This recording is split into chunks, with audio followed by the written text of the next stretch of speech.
Good morning, everybody, and a happy Friday morning to you. Another ridiculously long video because there's so much to cover.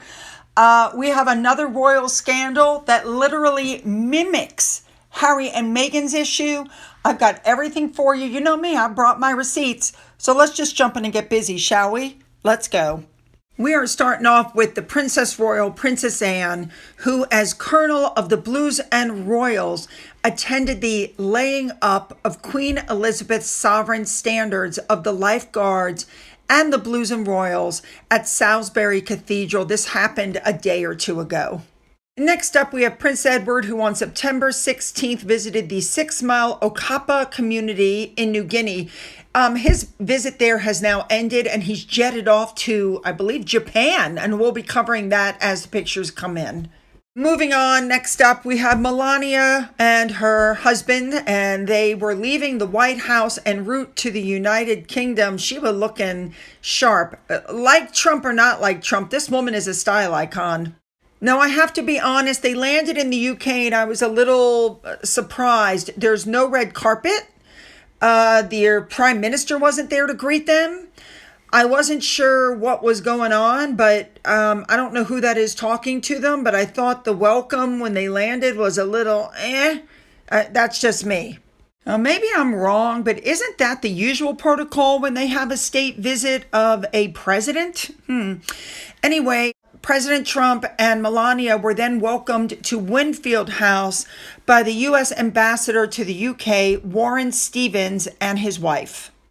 I'm sure that they slept on the plane, but they were probably jet-lagged, ready to get into bed and collapse. Now, while this was going on over at Windsor Castle, 4 men were arrested because they projected images of Donald Trump and Jeffrey Epstein onto a wall at Windsor Castle. Unbelievable. They were arrested on suspicion of malicious communication following this publicity stunt. And apparently they remained in custody. They aged 60, 36, 50, and 37. Can you imagine? Anyway, the officers responded very swiftly and stopped the projection on the wall. The next day, in preparation for the arrival of the president and first lady, Charles and Camilla drove up. Camilla was dressed in a gorgeous blue, and they arrived at Victoria House, and that's where they waited for him. Now, of course, William and Catherine were there also, and Catherine, of course, when she popped out in this maroon-colored Amelia Wickstead dress, looked absolutely gorgeous. So they were waiting for, I believe it's called Marine One, to land. The two of them walked across the field to meet up with the helicopter as soon as it landed. You had the usual handshaking, kiss on the cheek greeting, and then they turned around and walked towards the lawn because that's where the king and queen were waiting for them. And of course, Trump looked at Catherine and said, "You are so beautiful," which of course we all know she is, but hey, nice to hear it anyway. They walked across the grass and they went to the gravel path right outside of Victoria House where Charles and Camilla were waiting. Now, a lot of people have pointed out that Camilla was unable to attend the Duchess of Kent's funeral due to her ill health, but we all knew that she was on the mend and she didn't want to ruin her health because she knew that, this state visit was coming up and she wanted to look good, and feel good for the state visit. For those of you who don't realize it, because I didn't, they were inside a walled garden that's on the Windsor estate. Now, the king introduced his principal private secretary, Sir Clive Alderton, to Trump and Melania. Now, it's at that point that people stepped into the coaches. King Charles and President Trump were first in the procession in the Irish state coach. Queen Camilla and Lady Melania Trump were together in the Scottish state coach. And then in a semi-state landau model were William and Catherine, joined by the U.S. ambassador and his wife. I do agree. I think Melania looks very regal sitting there. Now, the carriages, went their route and arrived at an area called the Quadrangle, where a British Army Guard of Honor was ready for inspection. Notice William and Catherine are not on the dais. They're to the left, and Johnny is to the right. They played the UK anthem, I believe. They played the American anthem, I believe, because Melania's got her hand over her heart during that part. And it's very obvious that Trump and Charles have a nice relationship. So then it became time to do the inspection. So King Charles and President Trump went down, and Charles actually led Trump, said, go ahead, you go first. Because people are reporting, look how rude Trump is. He went in front of Charles. But actually, King Charles told him to. They chatted with people as they made their way around. And then eventually they ended up in front of this guy. King Charles actually said to Trump, look out for that sword. And then Trump thanked him at the end for the display. There was over 1,300 people taking part in this. Then the four of them went to watch the beating retreat military ceremony. That took place on the east lawn of Windsor Castle. And of course, as part of all the pomp and circumstance, there was a fly pass. I love that. You guys know how much I love those fly passes by the Air Force. All right, now when they were done with that, they went into the castle's green drawing room to look at items from the royal collection. It was a special exhibition that was put out to celebrate the UK's relationship with the United States. There were items on display. There was the General History of Virginia, New England, and the Summer Isles by John Smith that was published in 1642. Also in the room looking at the artifacts were Catherine and William. And I kept looking at this guy to the right and I kept thinking, wow, he looks really familiar. Where have I seen him before? I don't know why he's there, how he got there. He didn't get off the thing with Trump, but that's U.S. Secretary of State Marco Rubio. So I'm not sure how he got there, when he got there, but he's there. Now, at some point during the day as well, it appears, or it's being reported, that Prince William had a private meeting with President Trump. I don't know what was said. I don't know what the meeting was about, but it did take place. Catherine just looks so radiant. And a big thank you to Remoulade Sauce for showing us what she was wearing. Now, also, you didn't see too much of them, but the Duke and Duchess of Gloucester were there looking at the things as well. And again, people were asking, where's Sophie? Where's Edward? Well, Sophie flew off to join Edward, who it's my understanding has flown off to Japan. Again, I'll be covering that as, it becomes available. Duchess of Gloucester is really a very pretty woman.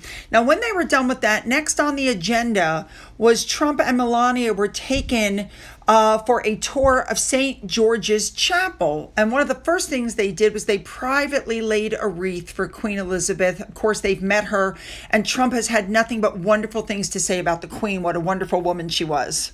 After spending about 10 minutes at the Queen's grave, Trump said this was a great honor. Then they were greeted by the Dean of Windsor, and they were taken around and toured through the chapel, and then they got to listen to some of the choir singing.